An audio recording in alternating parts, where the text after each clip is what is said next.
Salve, salve galera, sejam muito bem-vindos aí a mais uma conversação em bateria. Esperar a galera chegar pra gente começar. Se você está vendo a gravação dessa live, não perde a próxima. Toda segunda-feira estamos às 20 horas ao vivo aqui no Instagram. Então vamos lá, vamos começar esse papo chamando aqui Mateusão. Bom galera, vou dando uma breve introduçãozinha aqui pra vocês. Opa, pera.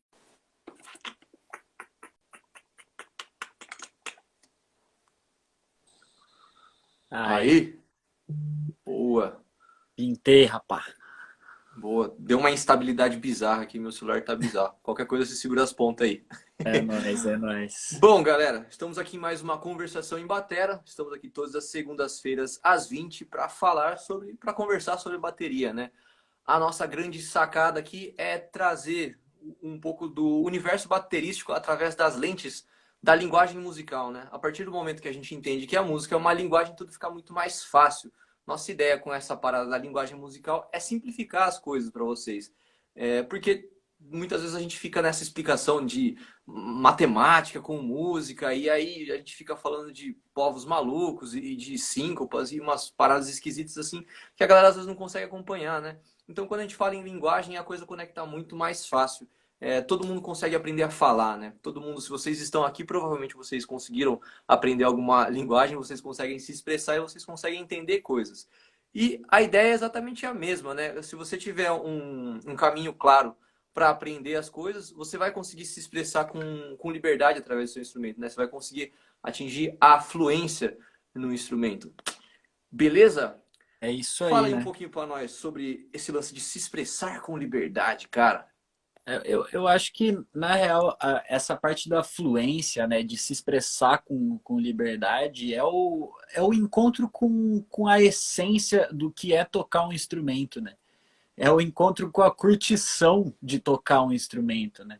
Porque se você for parar para pensar, a maior parte dos nossos medos, dos nossos problemas, dos nossos preconceitos com coisas musicais vem de insegurança, né? Vem de não ter uma fluência, de não ter um discurso, né? E quando a gente não tem um Uhum. discurso pronto, quando a gente não tem algo preparado, a gente se sente inseguro, né?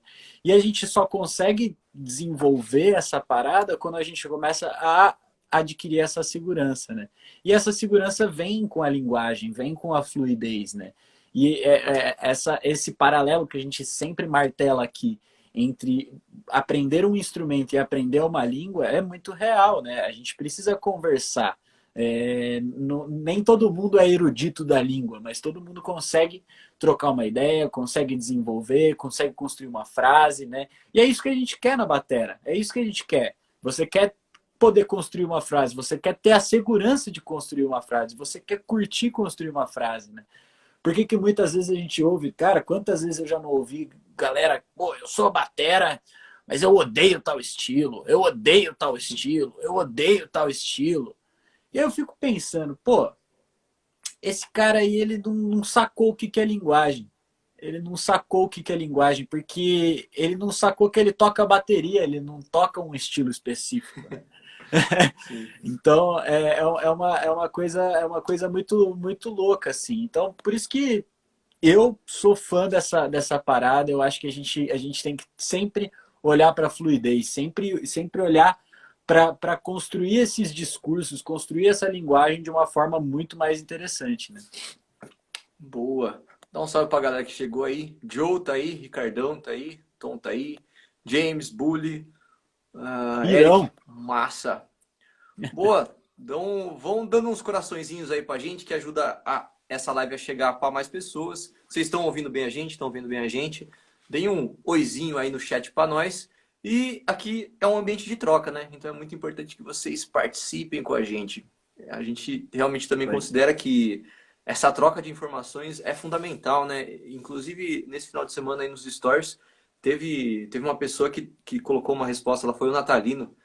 Ele colocou, né, uma resposta lá sobre a importância da troca de informação, né? Como a troca de informação é o melhor caminho para o crescimento, cara. E eu falei, pô, meu, O cara tirou as palavras da minha boca, cara. Achei muito legal isso, né?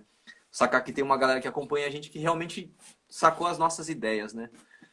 E bom, vamos lá. Galera, Por hoje a aí. gente vai falar sobre como roubar ideias. Como roubar ideias. Aí, galera, tá dando sinal de vida no chat. Muito bom. Quem de vocês viu o videozinho de Blinded in Chains que eu postei, esse drum cover que eu coloquei aí esses dias? Me deu um trampão gravar essa parada, eu fiquei com medo, eu fiquei procrastinando. Passei por altos e baixos, achei que não ia conseguir. Eu falei, não quero mais, eu vou trocar de música, não vou contar pra ninguém que era essa que eu tinha escolhido. Quem conseguiu assistir esse drum cover, me contem aí, contem o que vocês acharam. Vamos falar justamente sobre esse som, né? Então seria legal que vocês tenham visto, caso vocês não tenham visto, dê uma corrida lá para ver. E a grande sacada aí de falar sobre esse som e trazer essa ideia de como roubar ideias é que, como a Blind Chains é uma música um pouco mais moderna, né, em relação a várias que a gente já discutiu, já tem muita influência acontecendo, né? E o The Rev foi um cara muito antenado, né? Então ele realmente roubou muitas ideias de muita gente. E roubar não de uma forma pejorativa, né? Ele realmente criou lá a identidade dele através das influências dele, né? Através das coisas que ele foi ouvindo. Boa. Salve Marcião, chegou aí. Ricardão falou que viu. Bully falou vi, ficou do caralho. Valeu, Bully. Muito bom. Obrigadão. Ricardão falou que ficou muito bom. E o Tom falou ansioso pela viradinha de pedal no meio. É aquela viradinha de pedal no meio. Nossa, eu fiquei. Passei horas da minha vida só com esse trechinho, cara. Mas ficou massa, saiu, mano. E por incrível que pareça, foi a primeira coisa que saiu direitinho na hora que eu fui gravar. O resto saiu tudo. Clássico, né? Você fica encanado na parte, é ela que vai melhor, né? Uhum. Boa. Vamos falar um pouquinho sobre esse som. Eu vou lançar para você aí essa pergunta, Matheusão. Manda, manda, Quais são manda. as suas impressões sobre esse som? O que você vendo o cover e também ouvindo, não sei se já conhecia esse som, que Já impressões conheci. você teve aí? De quem que você acha que ele roubou essas ideiazinhas que ele traz nessa batera? Então, eu acho muito curioso, né? Eu acho muito curioso porque a gente tem que dizer, colocar as cartas na mesa, né? Quando a gente coloca a palavra roubar aqui, é, é uma, mais uma vez, né? Conectando com a linguagem, é mais um entendimento do que estava acontecendo em várias cenas e a aplicação dessa parada na linguagem própria dele, do The Have, do que qualquer outra coisa, né?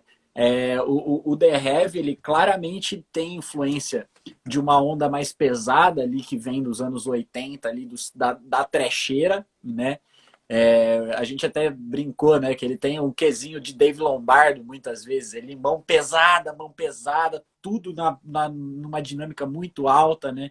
Então ele tem essa influência, ao mesmo tempo a limpeza dos toques dele, a limpeza do play dele, a linguagem de viradas dele, notável também a influência que vem ali daquela turma do progressivo ali, do Neil Peart, do Mike Portnoy principalmente, que ditaram muito o ritmo da bateria moderna ali no meio do rock and roll, os caras fazendo alguns tipos de viradas muito característicos desses bateras, né, do Portnoy, do Neil Peart.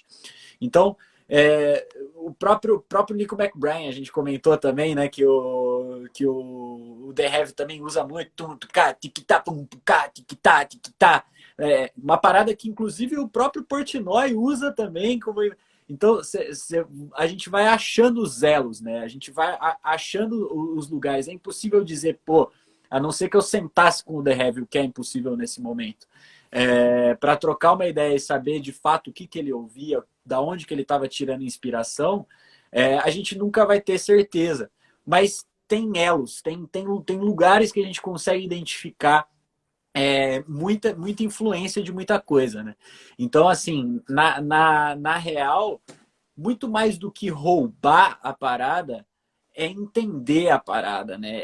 É trazer consigo uma bagagem. Se eu e o Ian tocarmos a mesma virada, exatamente a mesma virada aqui agora para vocês, não vai soar igual. Não vai soar igual porque nós somos duas pessoas diferentes, certo? Uhum. Então, a maneira como o meu corpo se comporta ao que eu tô pedindo para ele, e a maneira como o corpo do Ian se comporta ao que ele tá pedindo pro corpo dele, é diferente. Então, a nossa sonoridade vai ser diferente. Se a gente fizer o mesmo tacatucu, tututucu, tututucu, tututucu, vai soar diferente. E essa que é a beleza do roubo, entre aspas, né? Que é, a gente entende a parada e aí a gente emprega a nossa personalidade na coisa toda, né? E o The Heavy é um grande exemplo disso, né? Um cara que, se ele não tivesse falecido muito cedo, ele com certeza estaria aí entre os canônicos da bateria moderna aí, né? Porque ele era realmente um cara fora da curva ali, um cara que entendia muito bem a história do rock e jogava essa história do rock no play dele de uma forma muito interessante, né? Boa, o Tom falou aí, né? O A7X, Avenged Sevenfold, uma banda que puxou bem um prog, atingiu o mainstream com músicas longas bem experimentais, né? E, puta, de fato, né? Eu lembro que a primeira vez que eu vi o Avenged Sevenfold, eu fiquei puto, cara. Eu falei, ouvi os caras tocando pra caramba e eu não curtia o lance do visual deles, né? Eu falei, como é que pode, cara? Pô, os caras se vestindo desse jeito, eles não têm direito de tocar com essa maestria, né? E foi muito louco, eles realmente quebraram bastante paradigma aí no mainstream.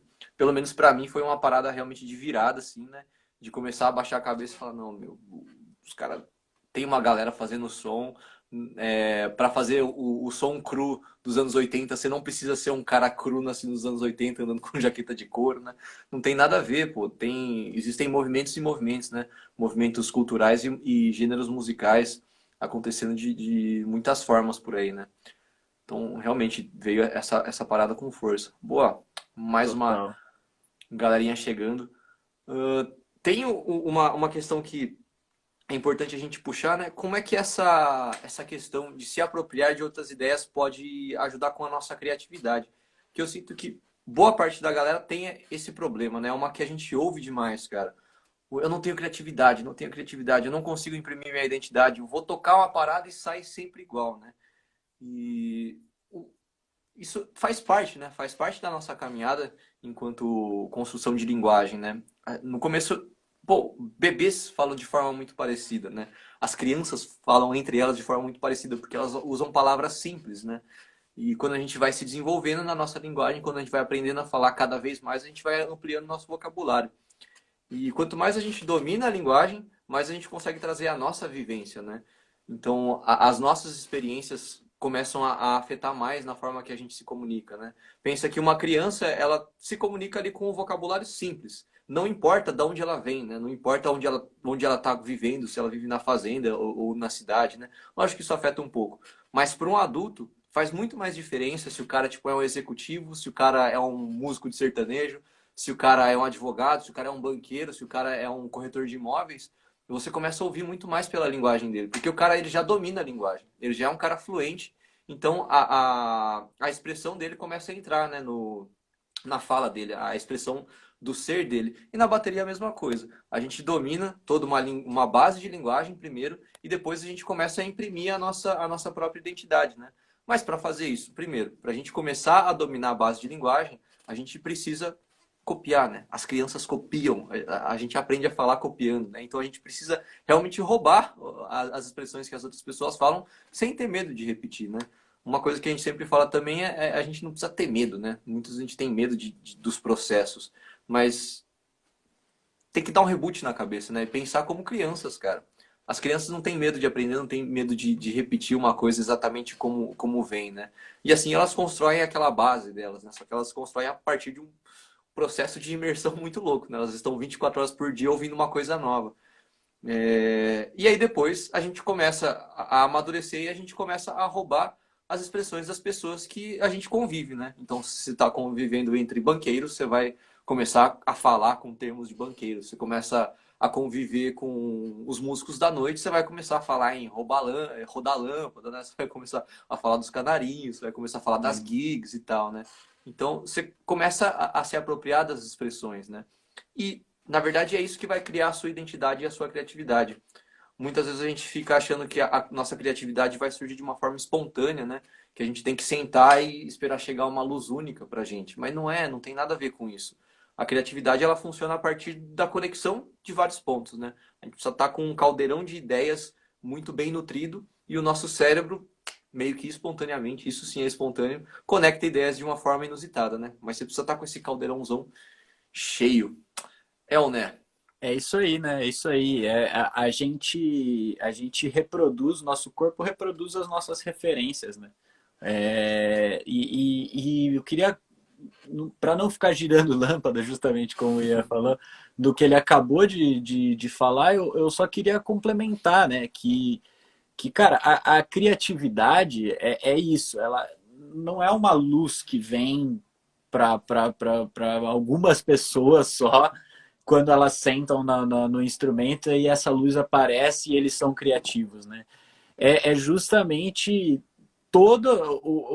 a criatividade é o reflexo de uma bagagem, né? É o reflexo de uma experiência, né? Então, justamente, você sentar na batera racionalizando o fato de que você deve ser criativo naquele momento já é uma amarra, né? Já é uma amarra, porque você tá se impedindo de explorar algumas coisas. Por exemplo, um dos melhores jeitos de ser criativo é fazer um loop infinito da mesma coisa. Em algum momento você vai naturalmente começar a variar essa coisa, né? O seu cérebro ele vai desistir de fazer um loop daquilo e vai colocar uma notinha ali em outro lugar, vai colocar uma notinha em outro lugar e você vai começando a se acostumar com as reações do seu corpo ali também, né? Então, muitas vezes, um dos grandes bloqueios do exercício criativo, do exercício da criatividade, é a burocratização da criatividade na nossa cabeça. É colocar a criatividade num pedestal de uma forma que, pô, é um negócio que só os talentosos têm, só os. E isso não existe no mundo da música, né? É tudo bagagem, é tudo uma criação de referências, né? Então, quanto mais você entender as viradas dos caras que você gosta, quanto mais você aplicar essas viradas em diferentes contextos, em diferentes sons, em diferentes ideias, mais você vai se sentir livre para variar isso, para explorar isso de outras formas, para trocar os timbres disso, para trocar a sonoridade disso, trocar a dinâmica disso. E aí a criatividade começa a aparecer, porque ela vem aparecendo devagar, ela não é um negócio que vem e explode na sua cara, nossa, criativo pra caramba. Vem aos poucos, ela vem criando camadas no seu play, né? E essa que é a grande diversão da criatividade, né? Boa. Queria saber aí da galera que está conosco, qual que, o que vocês sentem que são as maiores barreiras criativas para vocês? Tipo, quando vocês tocam assim, vocês sentem de alguma forma, pô, eu podia ser mais criativo, eu queria fazer alguma coisa diferente. Como que acontece esse processo para vocês? Eu estava refletindo sobre esse assunto, eu vou dar o meu exemplo, mas relatem aí. Essa troca é muito massa. Ajuda bastante. Também queria saber de você, Matheusão. Quando que Boa. foi o. Quando que foram os momentos em que você olhou pra você e falou: Caraca, meu, eu tô com dificuldade de ser criativo agora? Em momentos cruciais, assim. Um que eu até contei em aula esses dias. E o aluno olhou pra minha cara e falou: Pô, professor, não sabia que você passava por essas coisas aí também, né? E foi. Eu lembro muito bem, de quando eu fui prestar vestibular, cara. Eu fui prestar vestibular aqui na Unicamp, de música. Eu toquei. Ah, caramba, qual que é aquela? Pobre samba, meu, foi se misturando, se moderno. Influência do jazz. Influência do jazz. Você deve ter tocado isso aí também, Toquei né? isso aí também. Toquei isso aí também. Sim, e tipo, meu repertório de samba era muito pequeno, né? Eu manjava pouco de samba, assim. Mas isso não justifica. Eu já tinha bastante virada na mão, eu já tocava fazia mais de 10 anos, né? Então eu conseguia tocar bastante coisa. Teoricamente eu já dominava ali as subdivisões de semicolcheias, né? Eu conseguia fazer alguma coisa legal. Talvez não tão dentro da linguagem, mas eu conseguiria fazer alguma coisa, deveria conseguir, né? E, cara, eu fiquei estudando esse som, fiquei estudando. E fiquei pensando, né, o que que eu podia fazer, o que que eu podia fazer. E aí eu falei, não, eu já estou num nível onde eu consigo ter liberdade para fazer, então eu não vou ficar burocratizando o que eu vou colocar em cada momento, né, do meu play. E quando eu terminei de tocar esse som, eu fiquei, caraca, meu, todas as minhas viradas estão saindo iguais. Estão todas saindo idênticas. E eu estudei pra caramba e tá saindo tudo igual, meu. O que tá acontecendo comigo? E eu fiquei, tipo, me sentindo mal pra caramba, né? Nossa, eu tô com um gargalo de criatividade muito grande. Eu ainda não tinha essa consciência de que da linguagem musical, né? Eu estudava de uma forma muito mais mecânica e burocrática ainda. Mas eu me lembro que esse foi o momento que eu realmente olhei pra mim e falei, cara, me falta criatividade. Apesar de, antes disso, eu já tinha, né, passado por bandas de metal, bandinhas de rock, e eu me sentia um cara extremamente criativo, né? Eu falava, eu consigo pegar uma música que eu nunca toquei, eu consigo inventar a virada que eu nunca ouvi, então eu devo ser mó bom nessa parada, né? Mas tem esse gargalo aí, esse ponto de virada na minha vida que eu falei, cara, é só mudou a cor da grama, o burro morre de fome, né? Não conseguia, só de Total, estar ouvindo um tum, tum, tum lá no fundo, já travava completamente a minha fluência na coisa, né? E você? total. Você tem algum Cara, episódio desses, um caos eu, assim pra contar? eu tenho um gargalo criativo muito parecido, assim, né? Eu, antes de entrar na faculdade, eu era roqueiraço, sempre fui, ainda sou, na real. E só que eu só tocava rock and roll, né? E aí, quando eu decidi que eu ia largar ciências sociais para prestar música e tal, eu comecei a, de fato, me debruçar em música brasileira e jazz, né? E eu tive sorte, na verdade, né, de encontrar alguns caras que me falaram da linguagem musical muito cedo, né? E quando eu comecei a estudar jazz e música brasileira, o primeiro cara que eu comecei a estudar isso foi o Juan Menha, um argentino que hoje está morando nos Estados Unidos, toca pra diabo, assim, ele dava aula na MT aqui em Campinas, e, e ele falava para mim, falava, Matheus, para a gente entender essa parada é outra linguagem, é fora da sua casinha, da sua alçada nesse momento. Então você vai ter que reciclar ideias, né? Você vai ter que reentender a parada toda. E eu lembro quando eu comecei a estudar, principalmente o samba, cara, o jazz até que o gergelim ali, o tim, ding, ding, ding, ding, ding, ding, esse acaba saindo ali. Eu já tinha uma coordenação legal, já conseguia colocar o pé esquerdo com relativa naturalidade, então pintava ali alguma coisa. Mas no samba, cara, era triste, justamente por causa disso, por essa falta de linguagem mesmo, né? Falta de repertório. E eu tinha certeza disso, né? Eu lembro que quando eu entrei na faculdade sabendo que eu ia passar 4 anos tentando ouvir mais jazz e música brasileira do que rock. Isso foi uma coisa que eu tinha colocado na minha cabeça. Eu falei, eu preciso, se eu quero aprender, eu preciso ouvir, né? Porque senão eu não vou conseguir aprender. Eu tinha isso claro na minha cabeça, que eu aprendi rock ouvindo os caras. Então, para eu aprender música brasileira e jazz, eu tinha que ouvir os caras também. Então, foi uma época da minha vida que eu realmente falei, não, agora é concentração total. Eu tenho que ouvir os caras, eu tenho que estudar os caras, eu tenho que entender os caras para eu poder minimamente conseguir me expressar nessa linguagem. Eu nunca tive a pretensão de falar a linguagem da música brasileira com absoluta fluência e categoria e ser um cara dessa onda de som. Mas eu tinha certeza também de que eu precisava ter um entendimento mínimo ali, que já é bastante, para conseguir pelo menos me expressar, para conseguir pelo menos falar, não, ó, eu consigo trocar ideia nesse idioma aqui, eu consigo falar isso aqui, né? Então, eu acho que o Uhum. meu maior gargalo criativo foi esse momento, né? Só que é aquela parada, né? Como eu te falei, eu sempre falo isso para você, né, Ian? Eu sempre fui um cara muito maluco estudando, então eu sempre improvisei muito, sempre tentei tirar muita ideia da minha cabeça, né?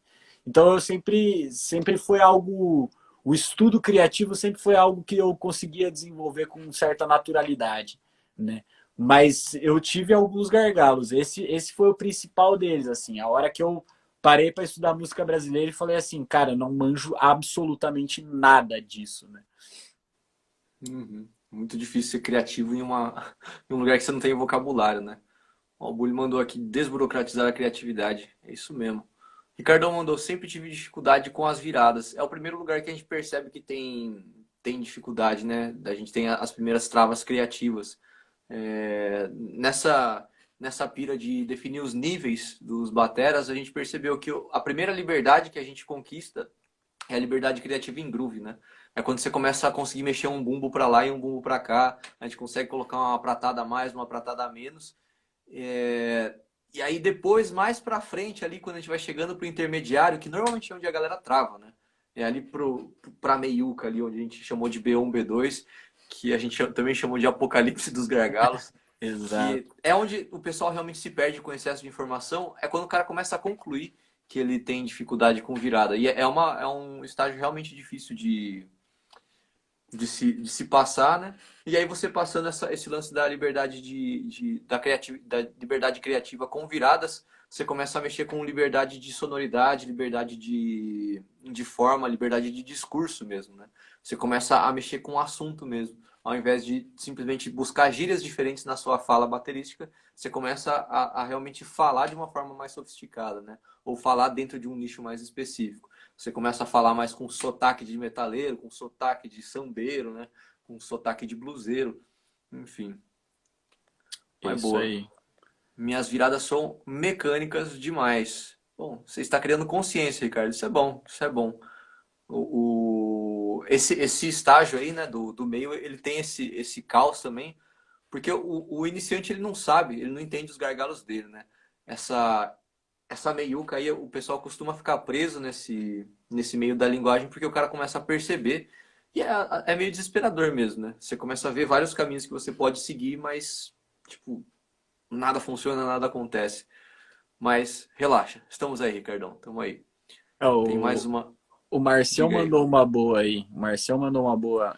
Que na cabeça dele até vem a criatividade, mas quando ele vai colocar em prática na matéria, ele acha que falta dominar as manulações.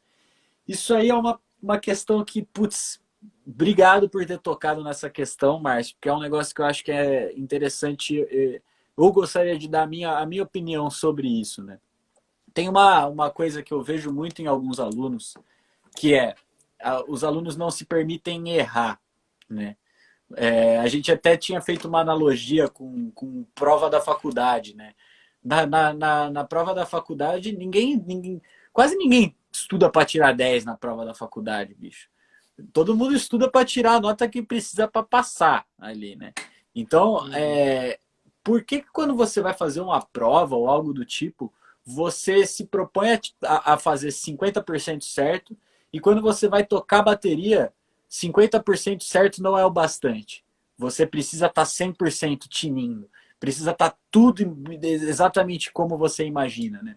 Então, uma coisa que é certo, é científico, é esse estudo da memória muscular, que não é bem memória muscular, nosso músculo não tem memória, é uma questão mais sináptica de como funcionam as sinapses dos nossos neurônios, mas enfim, se sabe cientificamente que o trabalho repetitivo faz com que a gente aprimore os nossos movimentos. Só que esse trabalho repetitivo, ele não demanda que você esteja 100% certo o tempo inteiro. Ele demanda que você esteja focado. Focado. Ele demanda que você esteja pensando naquela parada e assim, única e exclusivamente nela e querendo chegar nela. Então você vai errar a manulação, você vai errar o tempo, você vai engasgar a nota e tudo bem, tá tudo bem, saca? Isso é um negócio que eu acho muito importante de falar, tá tudo bem, engasgar, errar tempo, errar nota, bater nos aros das coisas, bater o dedo nos pratos.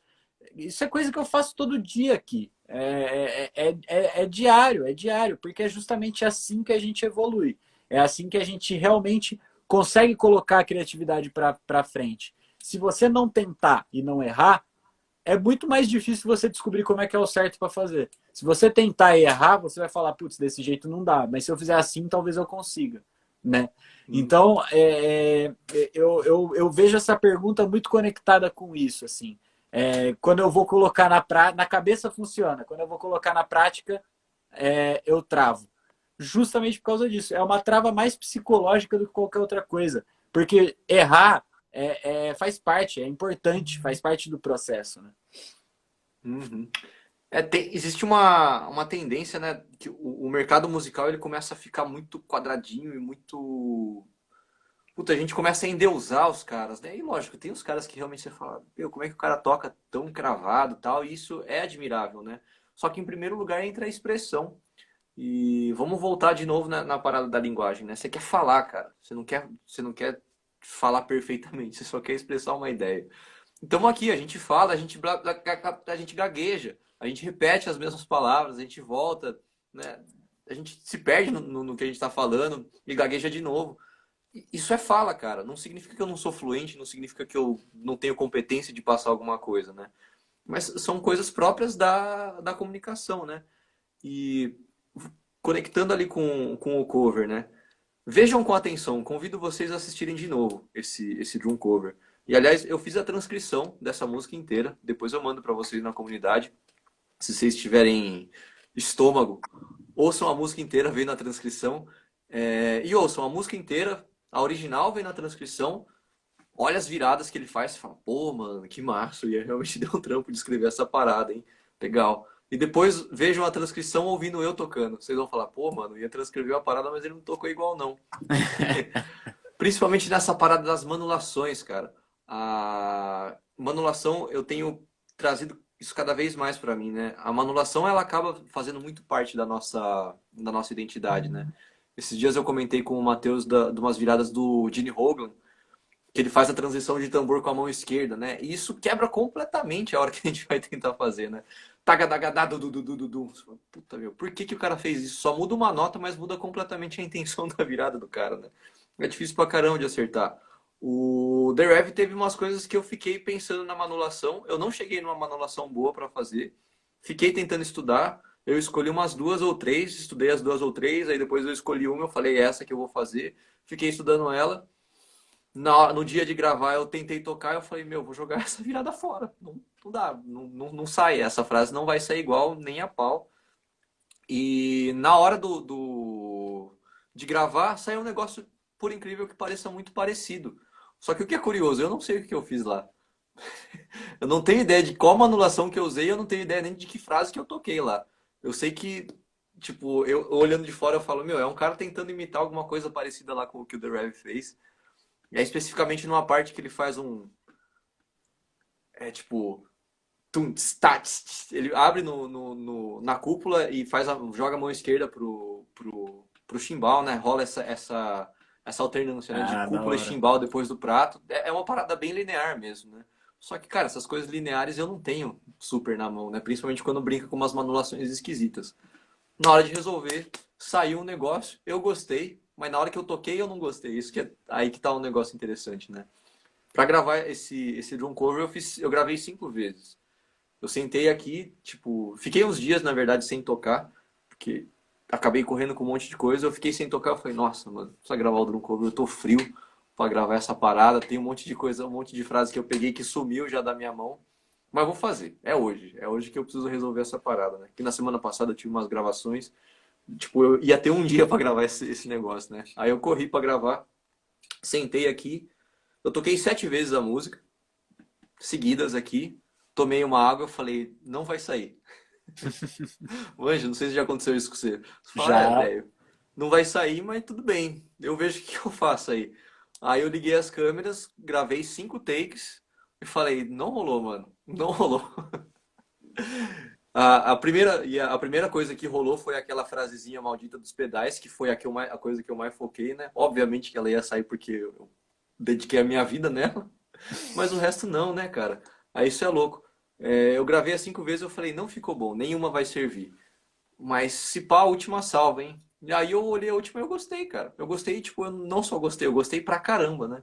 Eu fiquei, caramba, olha só como tem essa questão, né? A nossa expectativa, quando a gente tá vivenciando a coisa, é muito diferente, né? Porque a gente olha pro intervalo, né? Pro gap que tem entre a nossa expectativa e o que aconteceu. Mas a gente não olha se a coisa realmente foi absolutamente boa, ou se tá legal, ou se ou Sim. para a proposta ela serve, né? O problema é onde é que a gente joga as nossas expectativas, né? Exatamente. Exatamente. Mano, eu passo por isso quase todos os covers que eu gravo, cara. Toda vez que eu termino de gravar, eu termino pensando, vou ter que dar uma ouvida para ver se eu não vou ter que regravar, né? Uhum. Tipo, porque é isso, né? A gente é inseguro por essência, né? Essa parada de querer que o negócio seja perfeito, mas muitas vezes você ouve várias vezes, cara, várias vezes. O da Pumiander, eu tava super nervoso se ia rolar, se não ia rolar. No final eu ouvi e eu me senti bem, assim. Eu falei, caraca, tá super limpo, dá pra sacar tudo que eu fiz. Tipo, toquei bonito o bagulho, saca? Só que na hora ali, na adrenalina, a gente sempre fica tipo, putz, será que foi? Será que não foi? E a adrenalina, ela é tão esquisita na nossa cabeça que tem coisas que a gente tá tocando e tem a sensação de que foi muito da hora. Depois vai ouvir e não foi tão da hora. E tem coisas que a gente tá tocando, tem a sensação de que, putz, acho que não deu. Aí você vai ouvir, ficou casadinho, perfeito. Então é um negócio meio inexplicável, assim. Não sei se isso acontece com você também. Uhum. Pô, gostei que o Tom mandou aqui. Para relacionar com a fala, é igual repetir uma palavra até perder o sentido. No final até sai bom, né? A gente perde a questão de como a gente experiencia e como é que a gente realmente vê, né?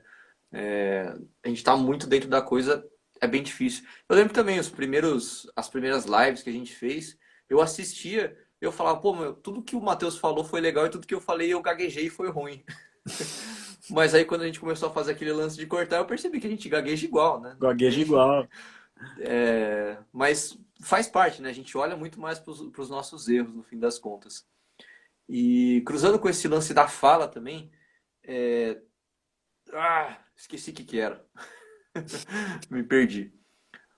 Tinha Tinha alguma lido coisa o a ver com comentário esse. do Tom. Uhum. Tinha um outro antes que eu ia conectar com esse que o Tom falou, mas eu esqueci. Me perdi. Droga. Ah, tem um outro. Vou te cortar enquanto você lembra aí, então. Que tem um outro comentário do Ronaldo, que é ser criativo musicalmente hoje é engraçado, porque os bateristas estão muito parecidos. E eu entendo perfeitamente o que ele está falando aí também, Gospel Jobs. porque é exatamente isso, né? Os bateristas que ficam muito parecidos são os bateristas que focam pouco na linguagem, justamente, né? Focam um pouco em ser fluentes numa língua, mas sim em tentar tocar coisas complexas, né? Tocar um monte de nota é diferente de simplesmente interpretar essa parada, de sacar essa parada, de sacar qualquer articulação, de falar com essa parada, né? Então, quando a gente vê nos últimos tempos essa coisa do batera-máquina, né? Esse perfil do batera-máquina, do batera que vive em função de estudar questões técnicas, gera um pouco disso, né? Gera uma onda meio parecida. E até mesmo dentro de cursos, de escolas, a gente vê muito disso também, né? Muito de uma mesma ideia, os mesmos exercícios, exatamente as mesmas coisas, sem tirar nem pôr, a mesma apostilinha, a mesma parada sendo passada para todo mundo, as mesmas coisas sendo marteladas na cabeça de todo mundo. Isso gera também, às vezes, dependendo da maneira como o estudante lida com isso, né? Como a pessoa que está estudando a bateria lida com isso, ela acaba entrando nessa caixinha, né? Acaba realmente fletando todo mundo, deixando todo mundo mais ou menos na mesma parada. Então, esse foco na máquina, né? Esse foco em estudar técnica e única e exclusivamente técnica pela técnica, gera muito disso. O estudar, o fazer um caminho, né? O fazer um caminho de estudo sem olhar para o lado, sem olhar para a coisa de forma mais ampla, sem desenvolver diferentes competências, também gera um pouco disso, gera essa amarra muito grande, né? Essa coisa de todo mundo ser muito parecido, né? Mas assim, tem muita gente muito diferente tocando por aí, Ronaldo, que vale muito, muito a pena também, viu? É óbvio que a gente fala de uma massa de pessoas que acaba ficando muito igual, mas a gente vive num momento criativo maravilhoso da música, assim, e pessoas extremamente talentosas pintando por aí, né? Boa. Tem muito a ver com esse momento mesmo que a gente vive, né? Da informação, cara. A informação é muito rápida e ela se propaga e reverbera, né? Com muita facilidade. Então a gente vê uma pessoa, uma galera fazendo uma parada igual e a gente começa a ver mais daquilo e chega tudo de uma vez, né? Uma mesma informação chega com muita densidade ao mesmo tempo, né? A gente tem essa sensação de que está acontecendo uma coisa gigantesca, né? A palavra mesmo é reverberação. Eu vou dar um exemplo que não tem nada a ver, mas tem a ver. Faz alguns dias aí, explodiu um posto de gasolina lá em Rio Claro. Meu, foi um negócio muito louco, assim, porque eu tava entrando para dar uma aula e aí eu recebi um WhatsApp, assim, de, tipo, um vídeo, né? Aí, antes de entrar na aula, tipo, eu já tinha apertado o botão do Skype para ligar pro meu aluno e aí eu vi o vídeo, assim, do posto de gasolina, né? Tipo, uma galera filmando de longe e, meu, imagina um posto de gasolina explodindo, velho. Eu vi essa explosão, foi surreal. Cara, aí, tipo, eu vi o vídeo e aí eu falei pro meu aluno, cara, acabei de receber um bagulho aqui no WhatsApp, velho, de um posto de gasolina explodindo lá em Rio Claro.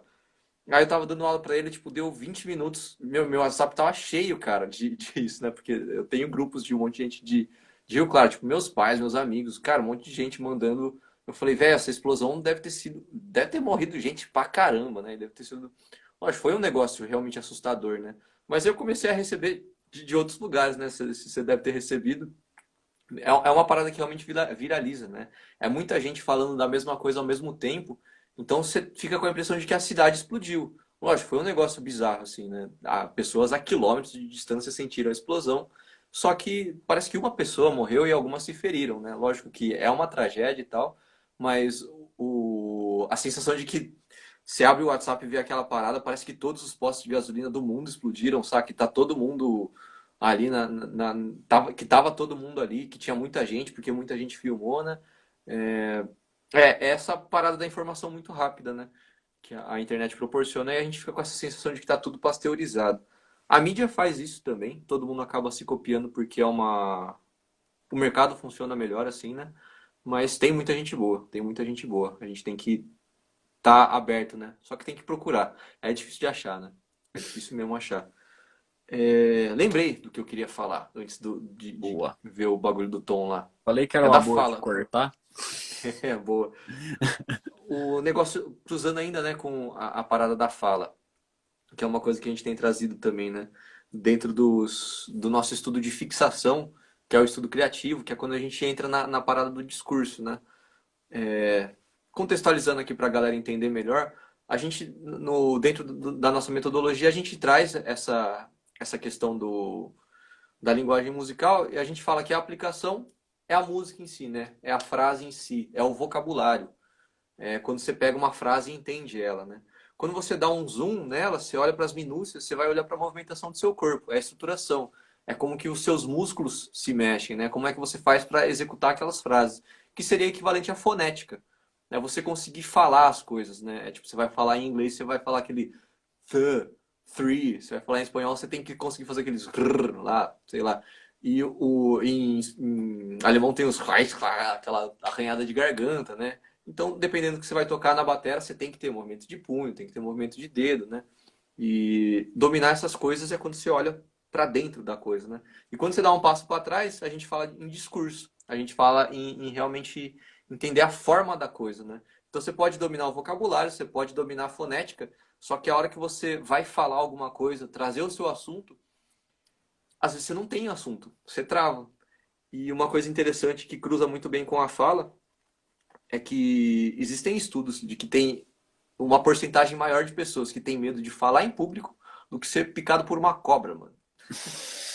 Tipo, as pessoas, elas têm mais medo de se expor do que morrer, tá ligado? E isso se reflete na bateria, né? Quando a gente vai se expor, a gente tem essa paralisia, né? Tipo, a gente vai se expor falando o nosso idioma. A gente tem todas as palavras, a gente sabe se comunicar bem, né? A gente consegue, tem... Tá tudo em casa, né? Não tem novidade.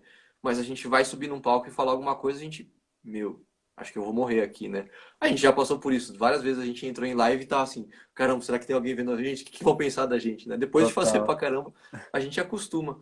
Mas faz parte, né, do ser humano ter esse medo de se expor. Que a gente não fica medo da forma com que a gente vai fazer, né? Na verdade, a gente começa a ficar com medo de tudo, né? Mas o... Tem muito a ver com o assunto também, né? Você sobe lá e você fala, eu não sei o que que eu vou falar. E aí o trabalho da fixação, o trabalho do discurso musical é você conseguir sentar na batera e ter algum assunto para trazer, né? E aí que entra o lance de ter criatividade, que você precisa ter repertório, precisa roubar de outras pessoas algumas ideias, algumas boas coisas, né? Quando você for subir para dar uma palestra sobre qualquer coisa, você não inventa o seu discurso, né? Você cita Exatamente. pessoas, você baseia o seu discurso em outras coisas, você tem que saber onde que você está falando, né? Qual que é o evento que você está se metendo com a quem você está se dirigindo para realmente conseguir trazer coisas pertinentes, né? Mas você não vai inventar nada. Você se apropria de outras coisas. A Sem dúvida. linguagem está aí para embasa tudo isso, né? Faz sentido. Faz sentido? E quanto mais propriedade a gente tem naquela linguagem que a gente está pretendendo falar, mais segurança para falar a gente vai ter, né? Então é por isso que o exercício de fixação que vai trabalhar criativamente vocês, ele depende de você passar pela aplicação, de você passar pela estruturação, de você olhar o repertório, de você olhar para o movimento. Para quê? Para que você esteja seguro na hora de tentar aplicar alguma ideia, né? De tentar colocar para fora alguma ideia. Porque justamente eu lembro sempre, quando a gente fala de aplicação, eu lembro sempre de um episódio de Dexter, que quando eu era moleque, eu gostava de Dexter, assim, para assistir a Dexter. E aí tem um episódio que ele fica o episódio inteiro falando omelette de fromage, omelette de fromage, omelette de fromage. E, cara, eu nunca mais esqueci essa parada. Eu tenho 28 anos, eu assisti Dexter quando eu tinha 10, e eu, até hoje, a única coisa que eu sei falar em francês é omelette de fromage, né? Mas, cara, é muito ilustrativo. O maluco passa o episódio inteiro repetindo omelette de fromage. E aí você assistindo ali, você fica com ele. Ah, quá, omelette de fromage, quá, omelette de fromage. É uma parada que eu não esquecia mais pra minha vida inteira, saca? Então Uhum. é isso, é vocabulário, queira ou não, é informação que a gente vai adquirindo por repetição, né? É um exemplo besta, mas para mostrar para vocês como faz diferença, né? Um desenho, cara, um desenho que marca tipo a sua vida, porque o maluco ficou lá repetindo o Omelete de Fromage, né?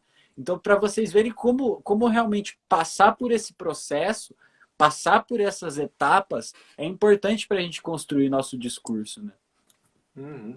Boa. E puxando esse exemplo aí para achei demais. Eu também, cara, fiquei muito tempo da minha vida falando omelete com fumagem. Não é, mano? Muito bom. E conectando, né, com isso, pô, você não pode sair falando que você sabe falar francês porque você sabe essa frase, né? E não dá para você aprender a falar francês assistindo esse tipo de coisa, né? Só absorvendo algumas frases, se você não entende o contexto de tudo, né? Com certeza a nossa estruturação tá errada, né? Existe a forma certa de falar o omelete do fumagem, né? Tem Sim, a colocação certa dos fonemas no seu rosto, né? Na sua fala. Assim como quando você vai tocar uma frase, você sabe que é tu, tá, mas se você não constrói a estruturação, você vai falar suando um brasileiro tentando imitando Dexter, né? E não um francês um falando de francês. omelete.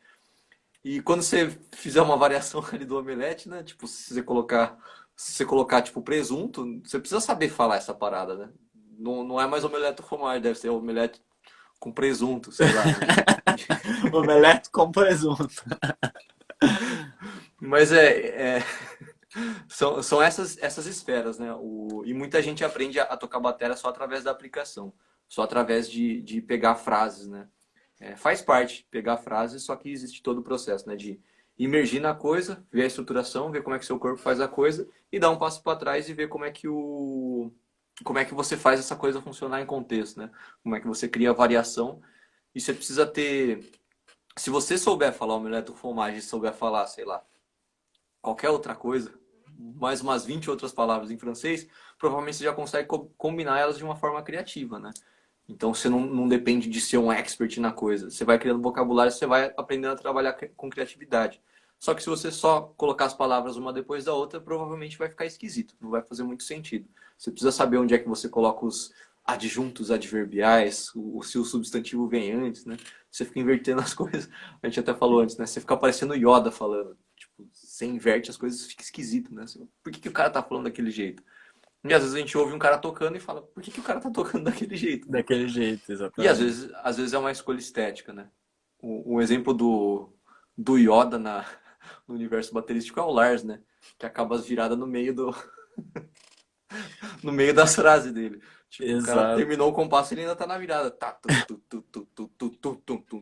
pá. Mas isso é escolha estética, né? Sabe-se lá se ele fez essa escolha estética de uma forma consciente ou se ele errou muito e falou, vou fazer assim mesmo, né? Mas aí não cabe a nós julgar. Cabe a nós olhar e falar, pô, isso é legal. E a gente pode Sim. copiar isso, né? Assim Eu como você roubo pode essa copiar o ideia Yoda a falando. torto e direito, inclusive. É muito bom, né, cara? É muito bom, pô. Funciona bem demais. Boa, galera. Falamos um monte já. Falamos um monte. Sempre, puta, a gente vai falando e fala, pô, vamos. A gente, na verdade, se propõe a falar uma meia horinha aqui, né? Aí eu olhei o relógio, já tinha dado meia hora, mas 50 mil já. o assunto vai, né, cara? Dúvidas, turma? Alguém tem alguma boa colocação? Insights? O que vocês acharam? Contem pra nós aí. Isso Mas é aí, é isso isso. aí. Mas já com vocês contando para nós aí o que vocês acharam, já fica o agradecimento, galera. Muito obrigado aí, bastante interação, trocando bastante ideia. Pra gente é muito massa estar aqui no Instagram, né? Porque concentrar nossas forças aqui tem sido bacana, porque a resposta de vocês tem sido massa. Então, da hora. Muito obrigado, muito obrigado, muito obrigado. Da hora demais. É isso. Aos bravos guerreiros que estão sempre com a gente, para quem for ver essa live depois. E semana que vem estamos aí de novo. Semana que vem a gente fala de Tom Sawyer, né? É, Tom Sawyer já? É, Tom Sawyer, rapaz. Inclusive, acho que quarta-feira eu vou gravar essa parada. Vamos ver o que sai. Não. Tô quase seguro de que vai dar tudo certo. Vai dar, vai dar. É essas. Muito bom. E é muito bom a gente conseguir ter essa comunicação um pouco mais quente com vocês, né? No YouTube a gente se sente, na verdade, um pouco distante, assim, né? É meio. É como se a gente estivesse mais longe, né? Numa sala maior, só que aí aqui a coisa fica um pouco mais próxima e a gente consegue direcionar melhor as nossas energias também pro. A gente tem pensado muito no material que a gente vai colocar na nossa comunidade aí. Aliás, semana que vem tem novidades também. Tem novidades quentes, novidades quentes. Fiquem ligados. Essa semana a gente vai ficar a semana inteira falando que vai ter novidades quentes, É isso aí. mas é porque elas virão. Beleza? É isso. É Valeu, isso. gente. Valeu demais. Ó, o Boa Ronaldo noite tá para falando, vocês. você é bom, vai rolar bonito. Valeu, mano. Torcemos, Valeu, valeu. torcemos. Cuidado para não quebrar prato, furar mais pele. Não, isso, por favor, que não aconteça, né? Não aguento mais. Oremos. Nossa, do comentário nada a ver também das últimas. O dia que eu fui gravar também a Blind Chance também teve um microfone meu que parou de funcionar, cara. Nossa, Eu, é uma desgraça. E é sempre nesse momento. E ele volta a funcionar milagrosamente depois, né? Só pra te zoar. nossa, eu fiquei muito chateado, cara. Que eu falei, velho, por quê, velho? O microfone podia ser o cabo, né, cara? Podia ser qualquer coisa. Aí eu tive que botar um outro. Nossa, mas deu certo, deu certo. Tá bom, né? A gente Isso tem que se aí. virar com o que tem, Tem senão que a se gente não virar nos faz. 30, exatamente. Boa, galera. Valeu e até Valeu, mais. Vamos galera. nos falando aí durante a semana. Falou! Até.